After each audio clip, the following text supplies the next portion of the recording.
ربنا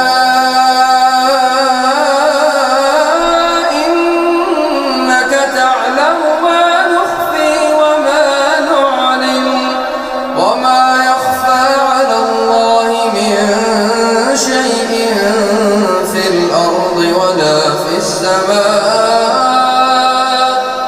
الحمد لله الذي وهب لي على الكبر إسماعيل وإسحاق